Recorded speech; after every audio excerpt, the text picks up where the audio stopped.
സുവിശേഷ ഭാഷ്യം അൽമായ വീക്ഷണത്തിൽ ജനുവരി 18 ദനഹ 3-ാം ഞായർ.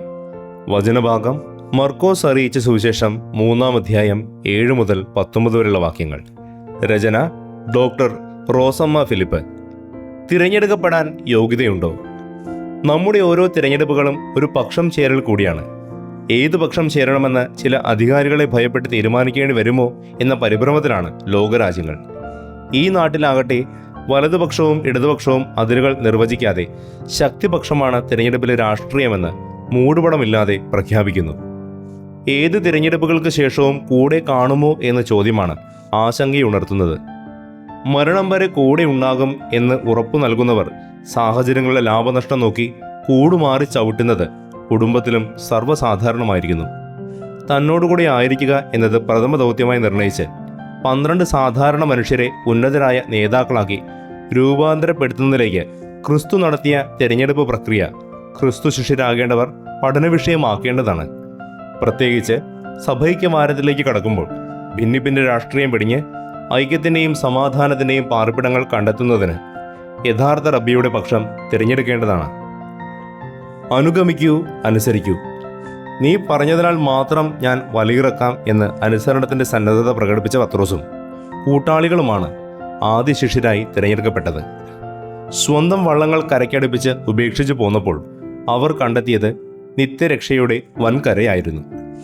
ജീവനുള്ള മത്സ്യങ്ങളെ ചത്ത മത്സ്യങ്ങളായി കച്ചവടം ചെയ്യേണ്ടവരെയാണ് മനുഷ്യരെ നിത്യജീവനിലേക്ക് നയിക്കുന്ന മഹാദൗത്യം ഏൽപ്പിച്ചത്. അനുഗമിക്കുക എന്ന ഒറ്റവാക്കിൽ സാമ്പത്തിക വിനിമയ സാധ്യതകൾ എല്ലാം നഷ്ടപ്പെടുത്തി ലേവിയും അനുസരണം പാലിച്ചു. മോശ തൻ്റെ പിൻഗാമിയായി ജോഷുവയെ തിരഞ്ഞെടുത്തപ്പോൾ ജനത്തോട് പറഞ്ഞത് ഒന്നേയുള്ളൂ: നിങ്ങൾ കൽപ്പനകൾ അനുസരിക്കണം. അനുസരണയിലൂടെ അവിടുത്തെ അനുഗമിക്കുന്നവർക്ക് അപ്പസ്തോലിക അധികാരങ്ങൾ ഏൽപ്പിച്ച് ശാക്തീകരിക്കുന്ന പ്രക്രിയയായിരുന്നു ക്രിസ്തുവിൻ്റെ 12 പേരെ തിരഞ്ഞെടുപ്പ്. എന്നാൽ അപ്പസ്തോലിക പ്രതിനിധികൾ എന്ന അധികാരത്താൽ മറ്റുള്ളവരെ ഭയപ്പെടുത്തി അനുസരിപ്പിക്കുന്ന ദുർബലീകരണം സഭയുടെ ഏതെങ്കിലും മേഖലയിലുണ്ടെങ്കിൽ തിരുത്തേണ്ടതല്ലേ? അനുഗമിക്കുന്നതും അനുസരിക്കുന്നതും ശാക്തീകരണത്തിലേക്കാണ് എന്ന നയം നമ്മുടെ പ്രത്യാശയെ വർദ്ധിപ്പിക്കും. യോഗ്യതകളെല്ലാം അർഹതയാകുമോ?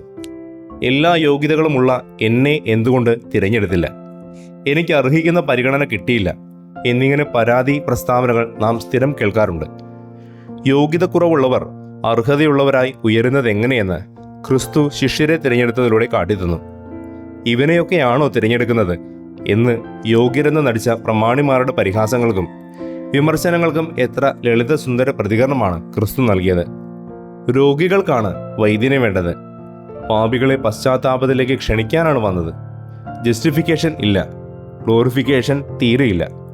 വിനീതമായ ഒരു ഉത്തരത്താൽ മറു ചോദ്യങ്ങളില്ലാതാക്കി.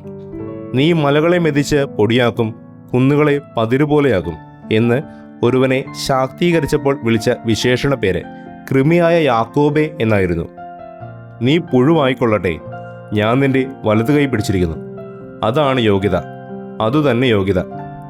നീ മനുഷ്യദൃഷ്ടിയിൽ എത്ര അയോഗ്യനെങ്കിലും ഞാൻ നിന്റെ കൈ പിടിക്കുമ്പോൾ നീ ഏറ്റവും അർഹതയുള്ളവനായി വരും. ഇതിനേക്കാൾ ഉദാത്തമായ ഒരു യോഗ്യതാ മാനദണ്ഡം എന്തിന്? എനിക്ക് സ്വന്തമായിട്ടുള്ള വർണ്ണിക്കുന്ന പ്രൊഫൈലുകൾ ഉണ്ടാക്കാൻ നെട്ടോട്ടം ഓടുന്നവരോട് പറയുന്നത് എന്താണ്? അവനെ സ്വന്തമാക്കണമെങ്കിൽ ഇത്ര പ്രൊഫൈൽ സ്വന്തമാക്കണമെന്നില്ല. അവനൊന്ന് കൈ പിടിച്ചാൽ മതി. യോഗ്യതയും അർഹതയും അതാണ്. ഇന്നലകളെ വിടൂ, ഇന്നു മുതൽ ഒന്നാകൂ.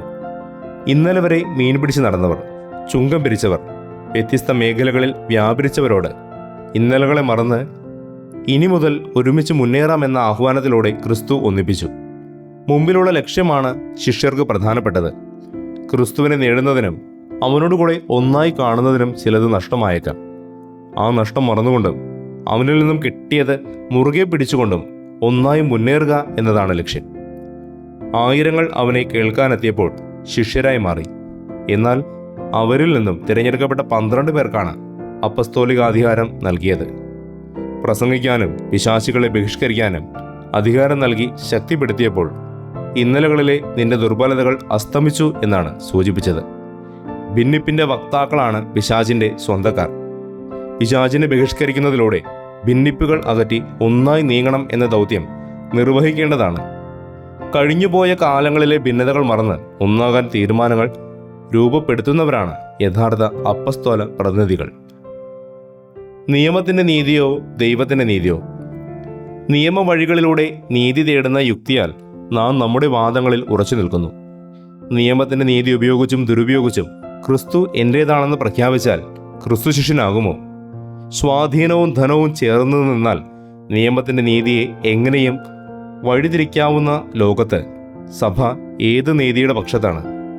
അവഗണിക്കപ്പെട്ടവരും അടിച്ചമർത്തപ്പെട്ടവരും നിശബ്ദരാക്കപ്പെട്ടവരും ദൈവനീതിയുടെ പ്രത്യാശയിൽ കാത്തിരിക്കുന്നുണ്ട്. നിയമത്തിൻ്റെ വിധിയാൽ അടയ്ക്കപ്പെട്ട ചില വാതിലുകൾ ദൈവത്തിൻ്റെ നീതിയുടെ വിധിയാൽ തുറക്കപ്പെടും എന്നതാണ് ക്രിസ്തുവിൽ തിരഞ്ഞെടുക്കപ്പെട്ടവൻ്റെ വിശ്വാസത്തിൻ്റെ ആധാരം. പരസ്പര വിദ്വേഷത്തിനും അകൽച്ചകൾക്കും നിയമത്തിൻ്റെ നീതിയെ കൂട്ടുപിടിക്കുന്നവരാണല്ലോ ആരാധനക്രമത്തെ പോലും അക്രമ ഉപാധിയാക്കുന്നവർ. വിളിക്കപ്പെട്ടതിൽ വൈവിധ്യമുണ്ടായിരുന്നു, എന്നാൽ അയക്കപ്പെട്ടതിൽ ഏകതയുണ്ടായിരുന്നു. അവർ പൂർണ്ണരായിരുന്നില്ല. തള്ളിപ്പറഞ്ഞവനും പദവികൾ മോഹിച്ചവരും സംശയാലുക്കളും ഒറ്റുകാരനും അതേ വ്യത്യസ്തതകൾ ഉണ്ടെന്നറിഞ്ഞുകൊണ്ട് തന്നെയാണ് അവൻ തിരഞ്ഞെടുത്തത്. വൈവിധ്യത്തെ പ്രോത്സാഹിപ്പിച്ചപ്പോൾ ഒരേ പ്രത്യാശയിലേക്ക് വിളിക്കപ്പെട്ടവരായി ഒരുമിപ്പിക്കുന്ന വിശ്വാസത്താൽ നയിക്കാനുള്ള ദൗത്യം അപ്പസ്തോലന്മാരെ ഏൽപ്പിച്ചു. സർവ്വ വൈവിധ്യങ്ങളും ഉൾക്കൊണ്ട് ക്രിസ്തുവിൽ ഒന്നായി മുന്നേറാൻ ധീരരാകുക, ശക്തരാകുക എന്നതാണ് അപ്പസ്തോലിക ദൗത്യം. മാമോദീസായിൽ വീഴുന്ന വെള്ളത്താലല്ല ശിഷ്യരാകേണ്ടത്, മനുഷ്യരെ ഒന്നിപ്പിക്കുന്ന കർമ്മത്താലാണ് എന്ന ബോധ്യം നമ്മെ നയിക്കട്ടെ. ഞാൻ ക്രിസ്തുവിനെ തിരഞ്ഞെടുത്തു എന്ന് പ്രഖ്യാപിക്കുന്നതിൽ അഭിമാനിക്കാം. ഒപ്പം ക്രിസ്തു എന്നെ തിരഞ്ഞെടുത്തു എന്നത് അനുഭവിക്കാൻ അവൻ്റെ വലത്തുകരം എന്നെ താങ്ങുമെന്ന് പ്രത്യാശിക്കാം. അവൻ്റെ കൃപയാൽ കൃമിയായി ഞാനും തിരഞ്ഞെടുക്കപ്പെടാൻ യോഗ്യത നേടും.